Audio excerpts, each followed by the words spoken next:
Once upon a time, two boys grew up playing hockey in the village of Terrace, British Columbia. One of them went on to play in the National Hockey League. The other became a comedian. Now, one flies planes and coaches youth hockey. The other is still a comedian and owns newsstands. This is their podcast, Enjoying Orange Slices with Jeff and Ian. Oh, hello, Jeff. My name's Ian Bagg. The show is called Enjoying Orange Slices. It is time to discuss hockey. It is. I got to get more comfortable here in in the studio. There we go. Yeah, it is. It is time to discuss hockey. Lots going on. Lots going on. Yeah, there's a lot going on. Did you watch the outdoor games this weekend? Yes, I watched both of them, and I was listening to NHL Network today, that are serious, and they echoed what I thought, and you and I discussed, that these outdoor games are getting better all the time. And I would say this weekend, as far as entertainment value, yeah, New Jersey got away on Philly a little bit at the end, but it was a greasy game right from the start, and that was a great game. And then the Islander Ranger game was crazy. Would have loved to see our buddy Hoods, the Islanders, squeak out the 2 points, but I always like the Rangers. So it was what a finish. It was tough for me to. The only problem with the colors with the Islanders were wearing, I didn't know if I thought they were Edmonton. They looked like Edmonton jerseys, didn't they? You know what? It's kind of funny you said that, because I kind of thought they looked like a little bit like the Flyers jersey. Too, yeah. With that, like the Flyers, you weren't mistaking their colors, or the Rangers, but the Devils and the Islanders, when it was a close-up view, okay, looked really sharp. But when from distance, it didn't pop. And one of the other things is it was tough to see the jersey numbers. And so, I mean, you can have them as big as you want, but when you have black numbers on a red jersey, it's tough to see with no contrast, right? Yes, and you really got to make some sort of contrast. There's got to be shading to it and everything like that. They didn't have that. Yeah. So if you ran into someone wearing it on the jersey on the street, you'd be like, "Oh, that looks fantastic." But with where the cameras are located in these games, I guess the cameras are so good now, doesn't matter. But when they're shooting down and they got every number is a lot bigger, but you couldn't really see it. But that doesn't take away from how well the New York area responded, New Jersey area, I know Pennsylvania, all those guys, but the tri-state, is that what it is? The tri-state area. Yeah. Yeah. How well they responded. 70,000 plus each game. The Jersey Philly game, like I said, was greasy. It was really good. And then the Ranger Islander game, the young Mr. Rempe playing his first game in the NHL, first shift, gets in a fight with Matt Martin, and that got everybody going. Is he the guy? Is he the guy that they say has the longer reach than what Chara had? Yeah, that's him. That's insane. That's got to be terrifying when those wingspans coming at you, that pterodactyls flying at you, punching punches. Terrifying. Well, just think of this kid. He's 21 years old. He's 6'7", 241. Now, I mean, it's like he's probably going to play when he fills out over 250, right? They don't want him getting too big, but you know what? I think when he gets 6'7", 250 is still kind of a thin guy. Yeah, like I don't think he's going to be like NFL lineman size. No, but he could get up into the 250, 260 range just by, I mean, he's only 21 years old. He's gets on those NHL training regiments, the way he eats. Maybe they keep him at 240. I don't know. But what was Chara? Chara was 6'8", 240, right? Or 260? Yeah, 6'8" or 6'9". And so then they had this other kid on that line. It was Enstrom. He's 6'7". And Barclay Goodrow, who's not a small guy, was 6'2". He was out there. It's like his parents were taking him to the game. I mean, These guys are massive, right? Yeah. And so they showed the games like Bartley Goodrow. I think he's well over 500 games now. Rempe, first game, Enstrom, four like games in the NHL. The two wingers had played 1 and 4, or were in this first one and this fourth. And Barclay Goodrow's like, I don't know, I think it was 545 or it might have been 645, but pretty crazy. And of course, Matt Martin took him on, and give Matt Martin credit. And I think Matt Martin's the kind of guy, depending on what happens with the Islanders coming down the stretch, we hope they make it. But if Lou Lamoriello, the general manager, feels that he needs to move some pieces, he'll definitely get calls on People that. Somebody will want him for sure. Yeah, he's not. I'm sure he's getting some calls on him. I took a picture with a guy this weekend that was 6'9", and yeah, I'm 6'3", and looking up at him was interesting. I felt tiny. I felt petite.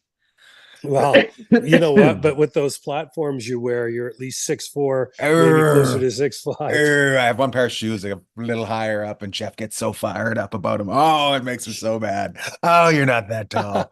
Hey, by the way, no, you are tall. You are tall. I'm not giving you that. Yeah. The voice of the outdoor game, also the voice of enjoying orange slices. Yeah, exactly. Al Murdoch. He only does the big events. Like, and people might be going, "Where's your guest?" Well, we got Al Murdoch doing our lead-in. We don't need any guests. We don't need no biggest guests. Yeah, we just listen to Al, and then we'll try and entertain you for a few minutes. And yeah, we got Al Murdoch. He does the outdoor games. Yeah. So orange slices, right? Yeah. Just the big ones. I know. Just when he feels like doing stuff. And Judge Judy, he's the voice of Judge Judy as well.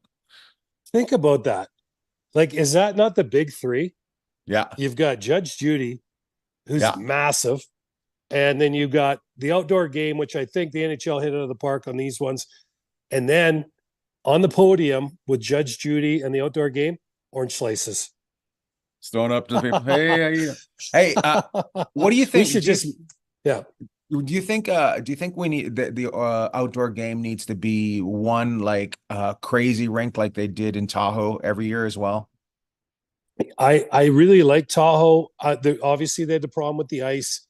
It's tough to play that game at night, like, and show the beauty, right, of the surroundings. So obviously these games, as the sun starts to go down, the ice isn't under the stress of the sun. The sight lines are better. But I think the problem with the Lake Tahoe game and those type of games is getting the fans. Like, if you said to Gary Bettman, a very small crowd. We just put over 140,000 people in the Meadowlands this weekend. We're going to maybe be able to get 5,000 to 7,000 at your next game, and outdoor. And I don't know if anybody would really go. You know what everybody be saying? You know what everybody's saying? How come Phoenix is getting an outdoor game?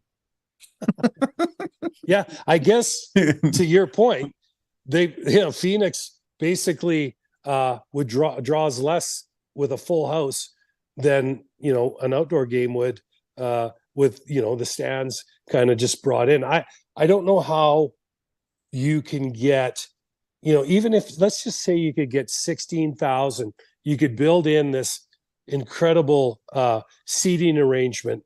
That's still a fraction of what the Islanders and the Devils and the Flyers and the Rangers played in front of. I think the crowd was announced at 79,000 for the Sunday game with the Islanders and the Rangers. So you're talking a difference of over 4 times, right? If you went 16 to 18, if you could get 20, well, you're right there. But so the revenue and then the eyes on the game is huge. Like, I love the idea. Like, I always thought, Vegas someday should do an outdoor game. It's too bad that Allegiant Stadium wasn't a convertible. Didn't they try? Didn't they try once? Didn't they try? Yeah, Art Busky played in that, and they played it down at Caesar's Palace. But the problem was, it was in August, I think early September. The tarp that was keeping the sun off the ice fell onto the ice during the day, and they had all kinds of problems. But I thought, okay, let's do a game on the Strip. I mean, right? Or in the Bellagio fountains, or something crazy like that. But the question becomes, and F1 Freeze the kind of, Bellagio. Freeze the could you Bellagio. imagine? And we'd have to drain it, and then people be, going, well, this isn't a game, but I need think my about- coin. I need my coins back. yeah, could you imagine how many coins are in there? But let's look at F1. They set up grandstands all over the city, and the city was under siege. They hated it for Yeah. I don't even know how long. Like, I remember they were putting stuff up in April, so I don't think you can. And the race was in November, so I don't know how you do that. Don't they And have? I'm Don't not- they have for the next 5 years the same thing too? It's supposed to be here for the next 10, or like if they sign a 10-year deal. So they can set up some grandstands, but I'm not sure if if the NHL wants to put that kind of money into the infrastructure, whereas the Meadowlands, T-Mobile, where They're already where done, the classic was, all they got to do is bring in the ice machines and the boards and plug in, and away they go. So, I know that those facilities probably made a lot of money off it, but I just think infrastructure And they're not being probably used. They're not being used after football season. So no. Yeah. So yeah, I mean, people might, chime in if people watch and have some good ideas on this stuff, because yeah, let us know what Hey. you think. Let us know what you think over here at Enjoying Orange Slices. I know you people listen. You talk to me. I know you people. You tell me how much stupid I am because Columbus isn't in the West. So come on, let me know. Yeah, I get, that's probably the best line that we ever dropped on anybody, or you dropped on anyone. I'm just kind of the Ed McMahon of the show, which doesn't even half the people didn't know who he is anymore. I'm the Ed McMahon. But of the I show. love that Carrie you Ann dropped calls me that. the interrupter. She calls me the interrupter. I'm the interrupter of the show. Because you don't let Jeff finish. You don't let No. Jeff finish. You gotta let Jeff finish. I go, Jeff would not finish if I don't Exactly. interrupt. He doesn't know how to finish. But just on the air.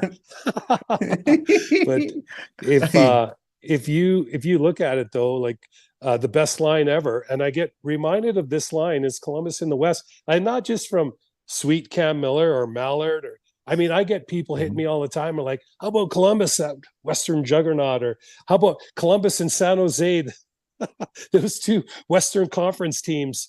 So those people can shut it right now. Yeah. They could, speaking of a great Western Conference team, how about the Pittsburgh Penguins retiring Jager's number? But oh boy, did they do it right! Even though they fought it for years, and there was some sort of controversy between Jager and him and the Penguins for quite a while. They did it right. They did it really, really well. Yeah, you know what?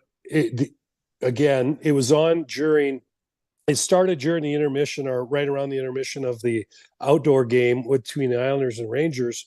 But I switched over, and I'm going to tell you, not only did they do it right, and a big tip of the hat to the Pittsburgh Penguins. Time heals, right? Time heals. Yeah. I don't know if it heals everything, but it heals. And so thank goodness they got this thing together, because we got to see a part of Jamar Jagar that a lot of people, including myself, had no idea about. And, this guy's engaging. This guy is, he's really, he's a superstar. He still looks like he could play, and he's in his 50s.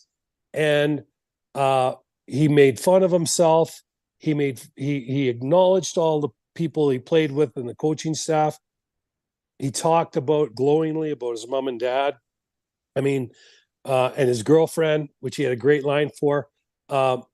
Hit it out of the park. And Pittsburgh and Yogs, I don't look at him in another jersey. And good for them and good for him. Apparently, Mario has not been seen around much since the team sold.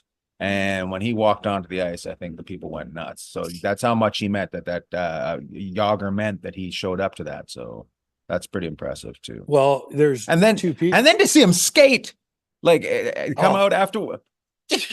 Hey, I do have a question. So when he came onto the ice, did you see how he was holding the stick? So he's a left-handed shot but he had the stick in his right hand. Do you think he's a righty that shoots left? Is that what was going on? I'm not sure.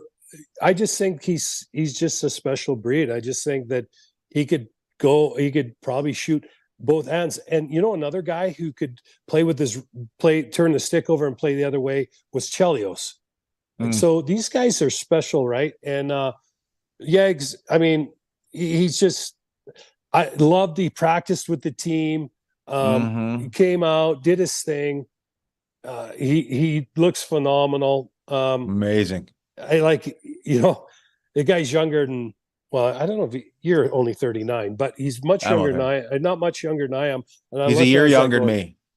I'm like, oh my God, this guy, he's just kudos to his mom and dad because, he came out and he had the long hair. And back then, I mean, could you imagine him playing today? He'd be on ESPN, Sportsnet, and TSN, all the channels every night because he is such an engaging, he's got that personality. But back when we played and he was at his best, that wasn't really, it didn't really endear you to people. Like now people want to see who you are. And there's a pretty good person behind all that as we saw in the retirement ceremony.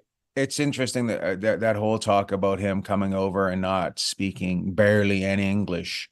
And just wanting a pair of jeans and a jean jacket and a Camaro. And I was like, holy shit, I might be Jagar. Yeah, exactly. But you got the jeans and the jean jacket, but you had to drive your dad's pickup truck around. The old did he have the Department of Highways one with the orange? He had a BC Hydro baby blue one. That's right, baby blue. Yeah. So you were close. I was close. Yeah, I was close. But, it was impressive. That whole story of getting him over. And he was fifth overall pick that year. Do you know who else was before him? No. What year was that? Was he 87? I think it was 87. 87, yeah, 87 or 88. Okay, well, somewhere in there was Fedorov and McGillney would have been around there somewhere. I think he was before them. I think he came in before them. I think he was before the Russians started coming in.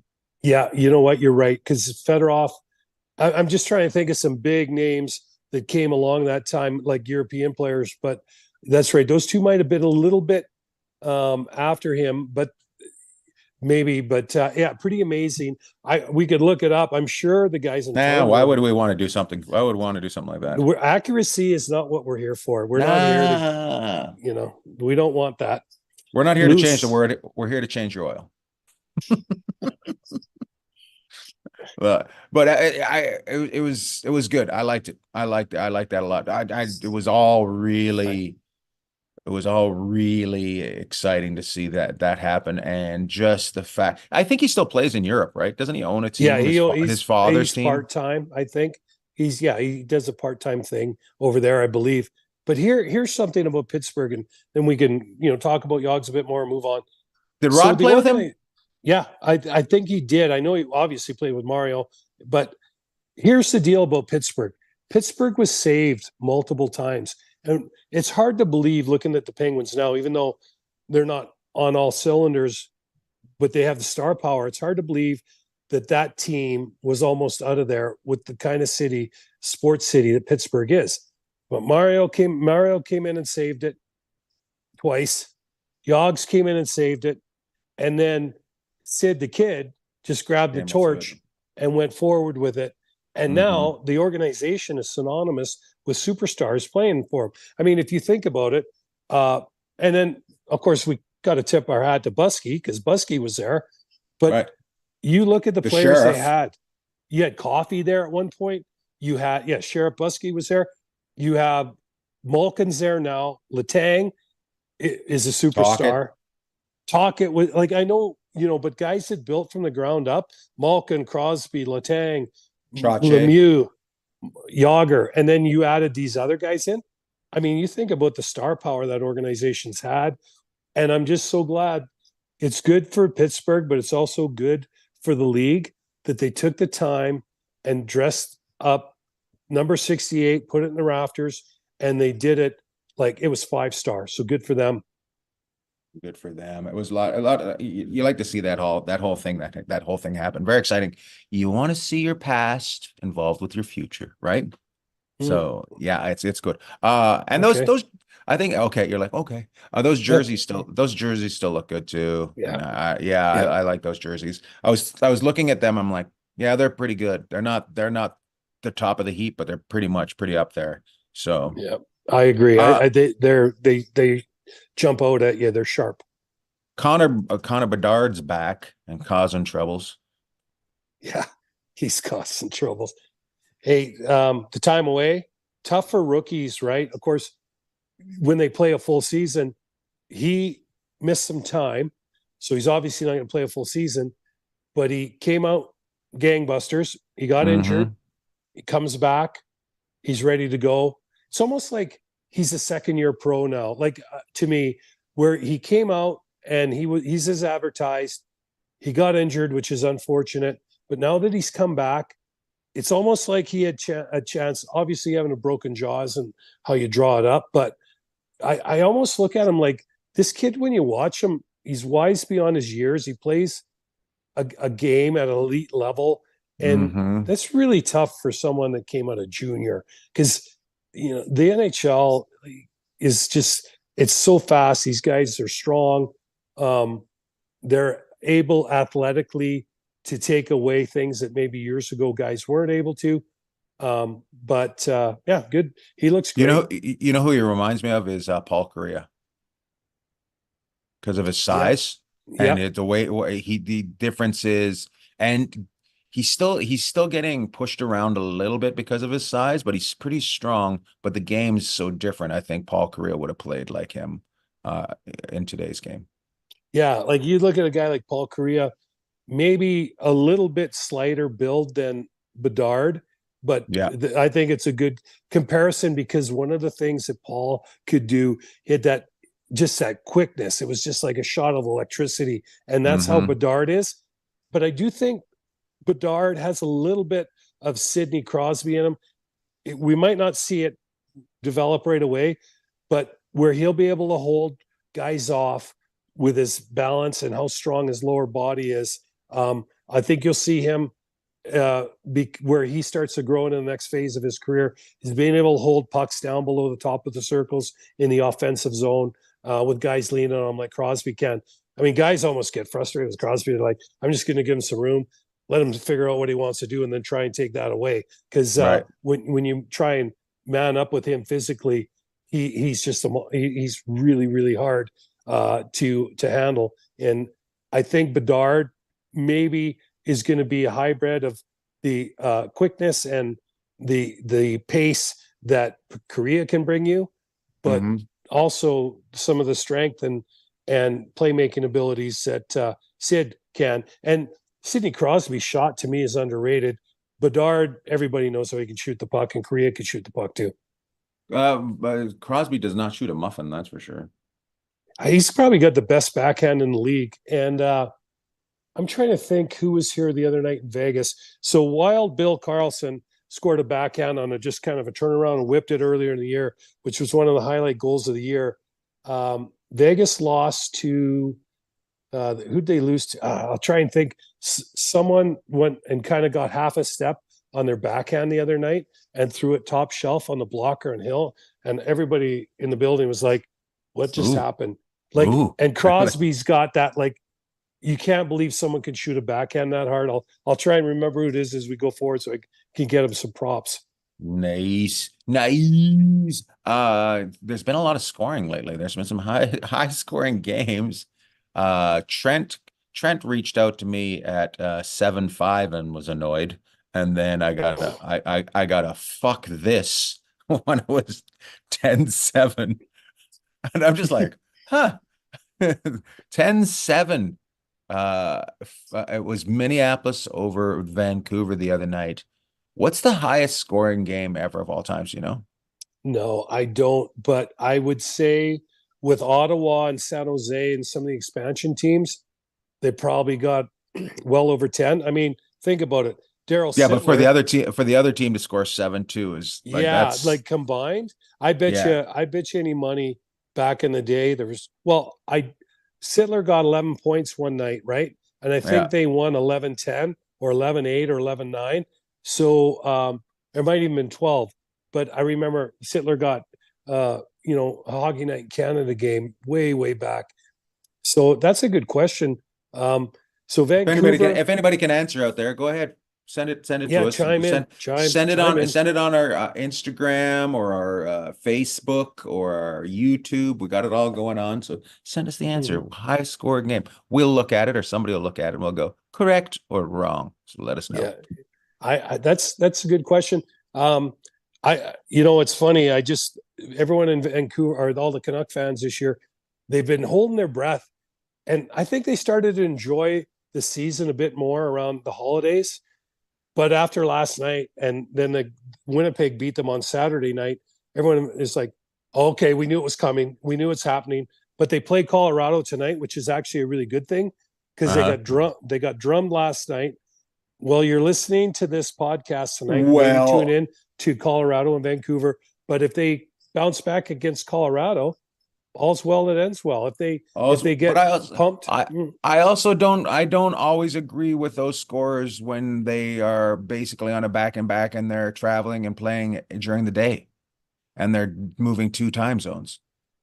I don't really trust those. I don't say those can be the absolute be all and end all. Or you can give up on your team on that, because I just know how I am moving 2 hours forward, and I don't have to play a hockey game. I can't imagine, Are you talking to me, or are you talking to Trent right now? Are you trying to talk him down, or what? Well, Trent, calm down. But at the same time, but at the same time, you know exactly what I'm talking about. You travel for a living. I hope you do. I hope you don't just drive it out to the end of the runway and then drive it back. Yeah, just be like, we're good. But that's enough, people. What do you mean? We gotta change some time zones? We're not doing that. I think there's validity in what you're saying. So Mom texts me, she goes, I'm watching Vancouver and Minnie. And I'm like, what? I know, it's like 11 in the morning, right? Yeah. So basically, Vancouver played Saturday night. They traveled Sunday, and then they were up, and they were basically putting their equipment on Monday, right? So it is easier traveling west in time zones than it is east. You just have to look at the data. And that's another thing we don't get enough credit for. We're very data driven on this podcast. The statistics is all this is or stats. We should just call it statistics. Stats and facts with Jeffrey. But there's, it's like don't take my word for it. Look it up. But that is the word on the street, and I can tell you that's the other name of our new podcast. Don't take my word for it. Look it up. Yeah, we're gonna move on from hockey. We're getting into time zones now. We're gonna help you plan your next family vacation and feel good. Yeah, right? We're gonna help you get over jet lag. Yeah, well, like, who's ever felt good after a red eye to the east?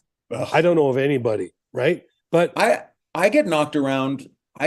Sunday morning coming home is my knock around. Like I never do well on a Sunday. That is true. Yeah, coming out of the East Coast early isn't the greatest thing in the world, but you got some time to kind of mush your way through the day. Most of the time when you're going east, you're either getting there later afternoon or late in the evening, or you're doing the red eye.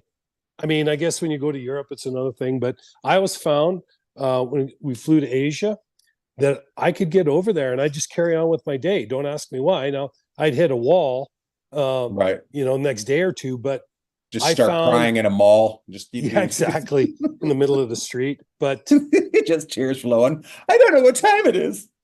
So I guess what we're saying is Vancouver might have been at a disadvantage with the body clock on Monday. And I think there's validity in that. One of the good things about it, even though it didn't work out, they got out to a 5-2 lead. So we can't sit there and say they weren't flying around, but they did fall off the cliff. They felt that the Yeah. game should have been over after they got to 5-2. That was the problem. Yeah. So if you're a Canucks fan, which we grew up being Canucks fans, I would say my they got to dad. Colorado last night at a decent time, get their act back together. 7:00 game in Colorado tonight, 6:00 West Coast time, should be good. My dad has a theory that the Vancouver's schedule is too weak and that they're now running into too many problems. And I'm like, I have a little bit of it, but at the same time, I'm like, you don't know when you're planning the schedule who's going to be weak and who's going to be strong. So it's Well, not you also don't know what your injury, like what's your roster going to look like, right? So they've been pretty good with the injuries for the most part of the season. And Now now a guy that's when there's a guy like Susie's out now, they have big plans for him. Joshua's huge. Dakota Joshua is one of the unsung heroes of the league, never mind the Canucks. This guy, he's just come out of nowhere and had a great year. Well, he just went down, and now, obviously he's been a big part of the team. Now, every team goes through their slide, and one of the things that we do is we look at things almost through a straw. We're so focused on what's next instead of the bigger picture. If you look at Vancouver, they're 10 points clear of Vegas. Edmonton's coming hard. What are they? I think they're 12 points. Edmonton's getting into the picture. LA's not far behind. Well, there's only 25 games left. So they'd really have to fall flat not to win the Pacific, which really is the goal, right? You want to give yourself the best seeding you can. And now, if they stumble here a bit and Vegas gets their act together and Edmonton keeps going and LA, then we could have 4 wide in the clubhouse turn at the end, which could be really exciting. But you know what? Vancouver hasn't lost 2 in a row since I think sometime maybe in early December. So, I mean, things are pretty good, but as a struggling Canucks fan, that's also why as a struggling Canucks fan, that's really funny. As a struggling Canucks fan, but it's also why you get those points at the beginning of the season so you can have those struggles later in the season, right? And don't forget, and I'm not saying you can put these points in the bank. Vancouver has a 9-game homestand in March. So that's good and bad because sometimes, but this is also a team that travels as much or more than any other team in the league. So they're going to have 9 games at home. They're, the other night Winnipeg bit them, but they've been really, really good at home. Their power play's kind of dried up a bit, but they're basically fairly healthy.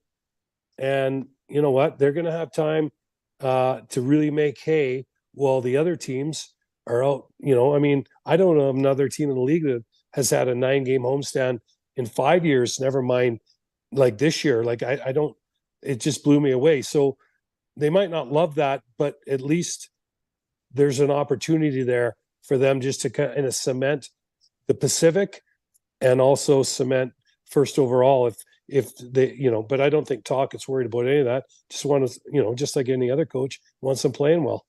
Yeah. It's good. It's good. What else do we want to talk about today? Auston Matthews. Auston Matthews and Morgan Riley. Hold on. Who do they play for? Yeah. Those guys play for the team that gets no love. And no press. They don't get any love, no press. What did Auston Matthews hit number 40 the other day? Is that what he hit? He's had 3 hat tricks this season, or is it 6?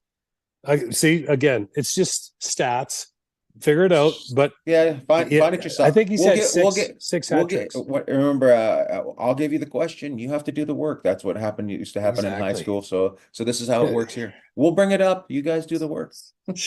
We'll talk about it.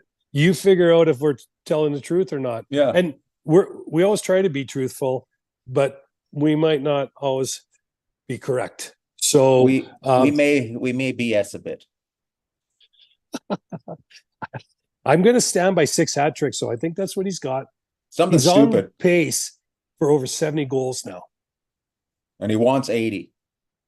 Oh, could you imagine? Now, here's something that got brought up today on one of the programs. I feel like my mom, I just said program. One of the programs I was Ooh. listening to, she always, Uh-huh. when I call my mom, she always goes, I'm just watching my program. I'm like, so that's code for call me back. So I was listening today and they were saying, how about Ovi? Ovi might or might not catch Gretz, but how about Auston Matthews passing both of them? Like when you're throwing up a 70 spot, he's Yeah. gonna, unless they're coming here on Thursday. I'll see him on Thursday. Um, in So you'll if so you he also if he see you also see Luciano, that means. oh yeah, well I'm actually, if I don't see Luch on Thursday, we're getting together and we're going to start looking for him because he's been very quiet. It's been very quiet. I don't like it. Every so often he sends me a message, just says Bob Rock. That's all. Bob Ross, or is it That's your Bob Ross? Bob Rock. Bob Rock. You remember the guy that made all the payolas? Remember the payolas? Yep. And then he did all the albums in the 80s. He was the producer of all the albums, Bon Jovi and all those ones. And so he's made so much money. Well, he does Michael Bublé now. That's how Luciano knows him. And I remember from the 80s all those things. So if Luciano introduced me, I go, holy crap, you're Bob Rock. So he always teases me about Bob Rock. Luch. Yeah, he'd be down Luch, there. the nicest Italian ever. And what Ian just said might or might not be fact, but the payolas, we grew up listening to them. Yeah. They're good. So Auston Matthews comes to town. Yeah. Looking forward to him. I think it's really exciting that this guy is lighting it up like he is. And since Ovi kind of slowed down a bit this year going after Gretz's record, it's kind of fun to see. People love goal scorers, right? I mean, it's just they love him. Look at Pasta in Boston. Pasternak, they love him. Goal scorer, So Ovi. But I think that Toronto, they're coming in here. Oh, just one other thing I was going to say about Matthews. Not only are talking about him catching Gretz, and the question was, can he get to 1,000? We're like, well, let's just see where he is. But if he keeps going, he's 26, and the way he plays, he's physical, but he's not, running into people all night long. He's really He's good not at injury finding. prone. Yeah. Yeah, he finds like the soft areas of the ice where there's nobody else, and he can release the puck like nobody's business. But they were talking about him 1,000, and maybe not 1,000, but this guy, when it's all said and done, might be the best American born player ever. And if you, and another stat that I found crazy the other day is in the last 10 drafts, 62 US players have been taken in the first round. So they're averaging 6.2, right? Or 6 to 7 players in the first round. And what I'm getting at is this guy's kind of the next tip of the sphere for, the Americans, like Patrick Kane, Leach, JR, Ronick, Chelios. But this guy does it affect his legend though if he doesn't win a Stanley Cup? It's a good question. I mean, it's like looking at the Super Bowl commercials, and there's Dan Marino kind of with some other guys that were superstars making fun of not winning a Super Bowl. I don't know. I think you to win a championship, these guys, they got to do something special, and I'm sure it's gnawing at him. And Connor McDavid, you could see in every shift that he takes that. I mean, that's all he thinks about. And I don't know. I mean, I don't know if Connor McDavid or Auston Matthews is, and putting them together. I mean, obviously two different guys, but I don't know if they're as concerned about their legacy at this point in their careers. They are concerned about trying to win a Stanley Cup because that's all we grew up dreaming about. Right. So maybe a little later in his career, he might, I don't know. I think, well, that's a good question, but does the Luongo have a different legacy if he had won the Stanley Cup? Well, I mean, he's right there with some of the greats of the game. So if you started to dig I think in, he's maybe. I think he's one of the best of. Yeah, he's crazy good. Well, think about who you know, if you're going to talk about guys like, you're going to talk about Patrick Waugh, Flowers in there. You're going to talk about Brodeur, right? Mm-hmm. And there's some other great ones. Carey Ken Price. Dryden, Carey, right? Yeah. I mean, He's these never guys, won, right? He's never won. Carey Price well, has never but won. they also helped. Patrick Waugh, I think, helped change the position maybe the most. But if you looked at the way Luongo played or the way Price played, they helped change the game for the goaltender, because all these young guys came up and watched those guys and they emulated them. And Mm-hmm. yeah, I mean, both those guys got close, but they weren't able, their teams weren't, in the end, able to win the cup. But Who do you I don't take? think it, Who do you take? Patrick Waugh or Hasek? I take Patrick Waugh. Really? Yeah. And Hasek was unbelievable, but I take Patrick Waugh. I mean, he's kind of like the Gretzky, that caliber. He revolutionized goaltending, the butterfly. And Berger or Waugh? well, Marty was awesome too. That's a tougher one, but I still think I'm going to go with Patrick Waugh. I think if I had a game to win, I think Patrick Waugh would have been my guy. Yeah. Now, this is fairness. My favorite guy growing up was Glennie Hanlon, buddy. So Fly, we used to call him Fly. So Fly, I still love you. You're still my pick. Left-handed blocker, right? So Did you play with him in Detroit? Yeah. So, and he was the toast of the town in Vancouver. Told this story more than once, right? Listening on the radio, it was Lafleur and Hanlon when the Canadians came to town one night. I'll never forget that. So, yeah, but Patrick was my pick. Yep. I think Vancouver's had the most redheaded goalies of all time. Vancouver's had pretty darn good goalies over the course of the organization. Like if you look at teams, like we talked about Pittsburgh earlier, Edmonton, Gretz ended up in LA. They've got some superstars down there. But if you look at teams that have been really, I don't know if the word's fortunate, but they've benefited from their position in the draft. Edmonton, Pittsburgh, generational players, not once, like twice. LA, Kopitar and Doughty, those guys have helped quick.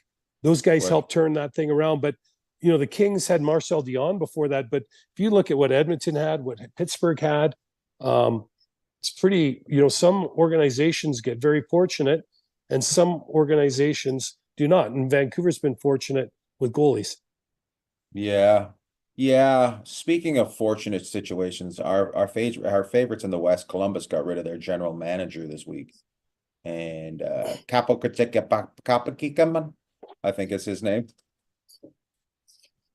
I'll do my best on Cherry. Hey, well, you got to say, go ahead. Like a bucket,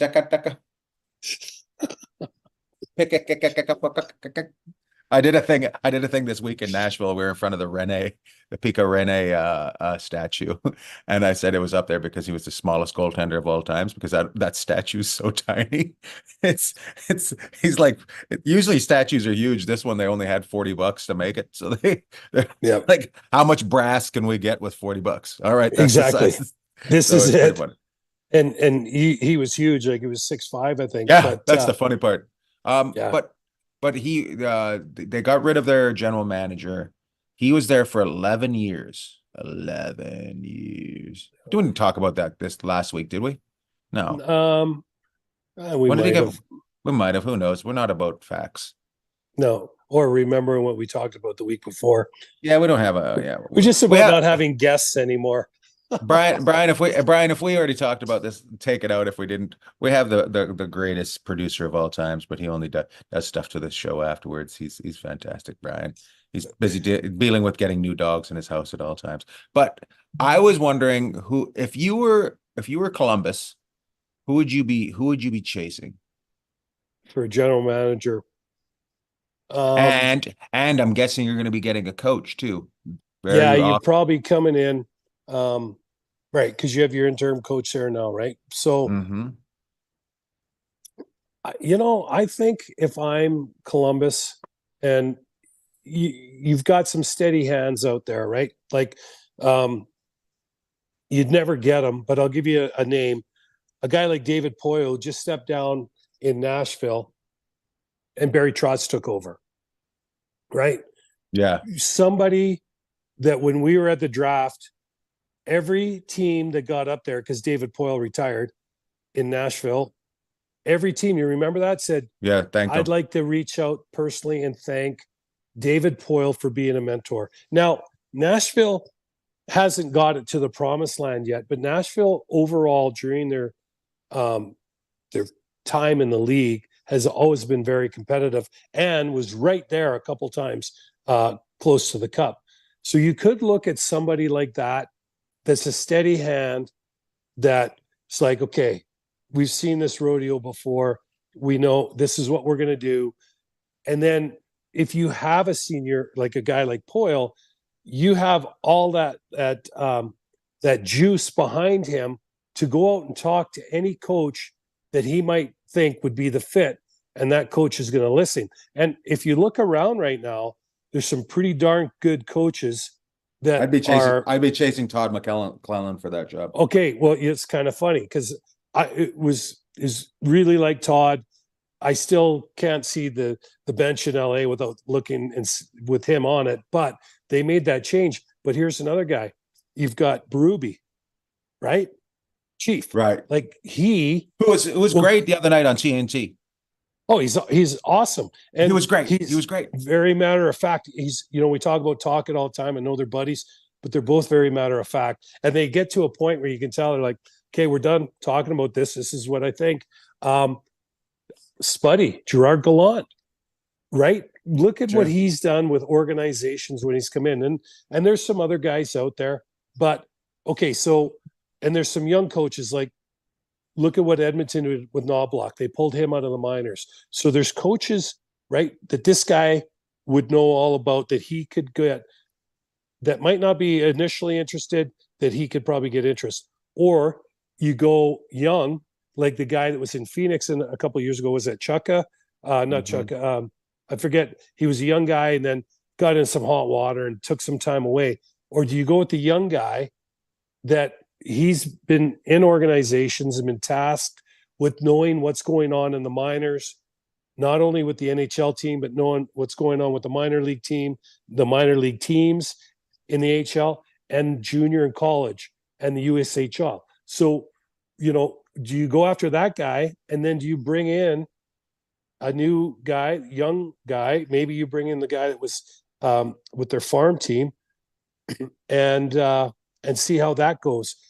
I don't know. I think Columbus, we said in this fall, they got to get it right. And here we are again. They do not have it right. Another season. You know what they should do is just try everything that Buffalo's doing, because it seems to be working out there as well. Yeah, and there's another organization. You're kind of like, what are you going to get? It's real Jekyll and Hyde. But yeah, Columbus is gotta figure it out. We said that before.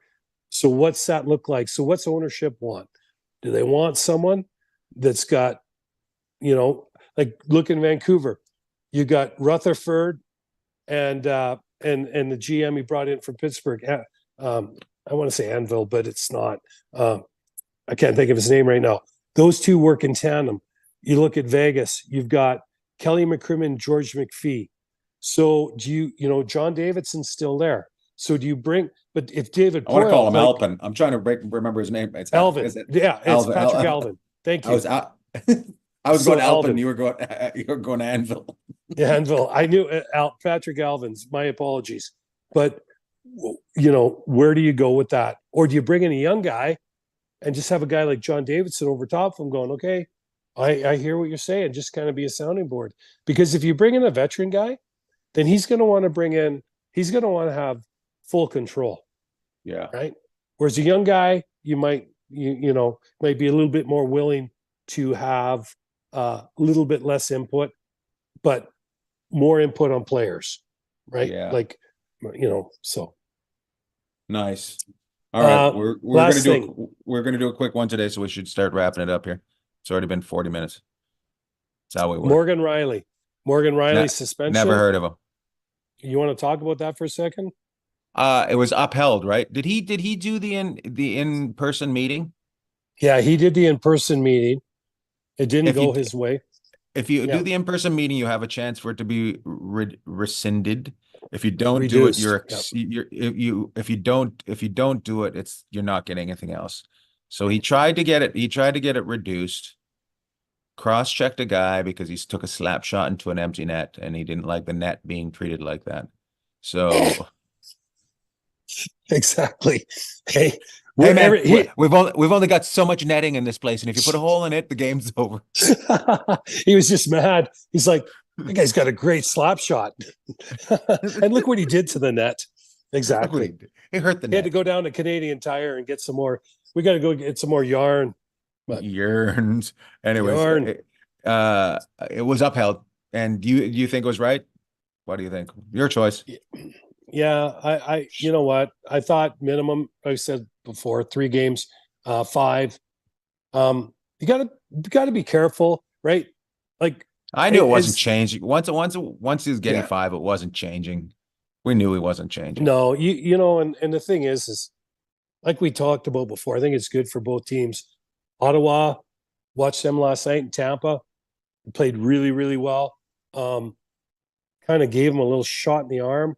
These things have a way of bringing teams together, and the Leafs are 4-0 without Morgan Riley, and so his last game for suspension, I think, is tomorrow or Wednesday in excuse me, I'm getting all choked up, in Arizona. Let's start crying.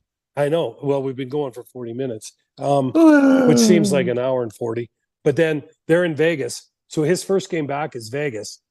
So this might be just. It's been 5 games since that happened already. Holy cow. Yeah, he's going to sit out his last game on Wednesday in Arizona.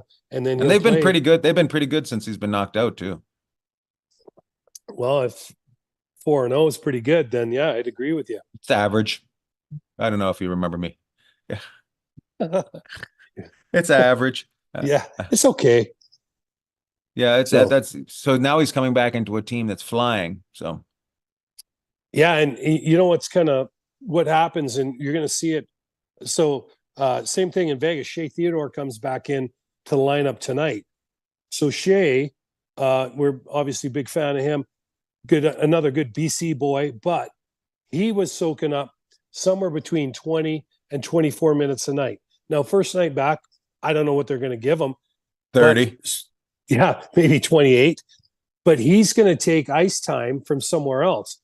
And I'm not sure if he'll take it from someone like Martinez or Pietrangelo that are already playing over 20 minutes a night. But this is the thing. It's like the same thing with Riley. Those minutes come out of the lineup. Someone else soaks them up. And so like Nicholas Waugh, he's moved up to like basically kind of shifting between first and second line center. Well, when he's on the 4th line in Vegas, he's probably getting 12 to 13 minutes a night. When he moves up in the lineup, he's getting 17, 18 minutes a night. And the guy has responded. So it's a delicate balance. Like you want your players back. Like Vegas wants Theodore and Eichel back, but someone gets less time tonight because he's back. So you have to be just as effective, even though you won't be out there as much. Same thing in Toronto when Riley comes back. So we'll be interested to see how they handle that.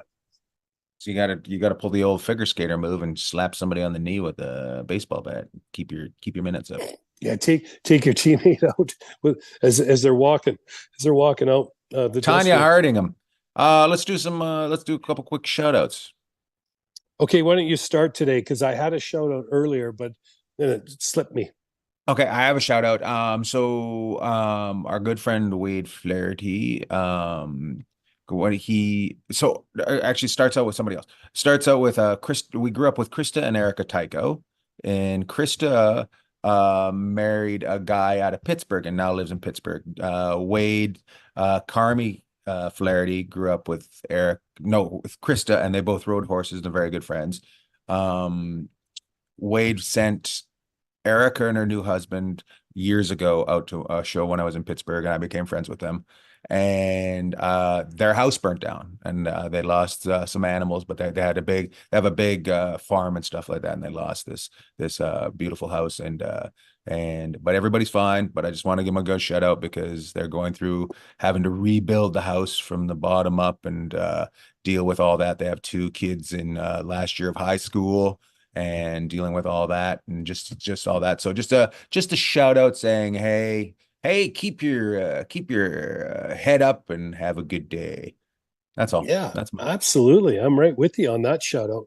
Great family. And we both grew up with the girls and super, super nice. I'm going to go. the Noons. Their new name's the Noons. They're called the Noons, by the way. And they're not the Noons. Tychos. Jeff and Krista Noon. That's their name. Okay.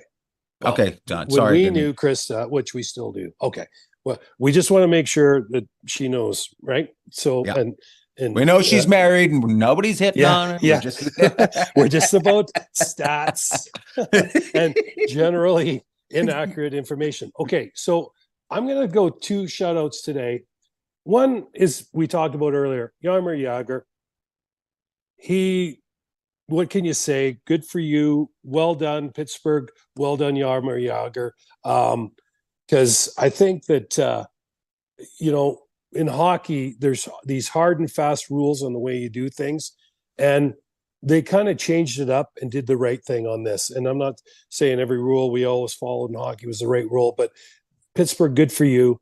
Maybe this is something that'll help get the team kind of a little bit more galvanized and get their act together and get going. Nope, they lost. They lost that Yeah, night they too. did, but they play the Islanders tonight. So I really like to see Pittsburgh do well, but we need our boy Hoods and the Islanders to do well. So kind of torn on that one. Maybe 2-1 Islanders or 3-2 in overtime. My other one is I'm going to do a shout out to the Terrace Standard, our hometown newspaper, because I go on there, check it out. It's just kind of fun to see the stories that are going on where we grew up. As they say, don't ever forget where you came from.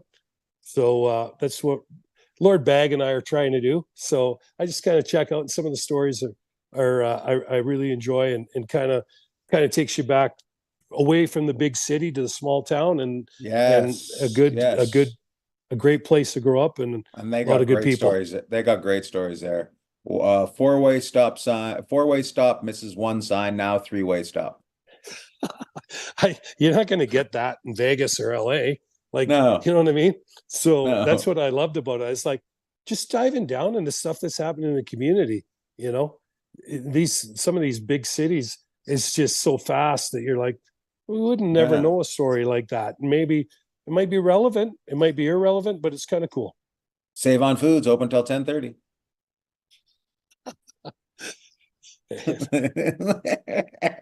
I love it. Loved all. Love talk. Do. Oh, hold on.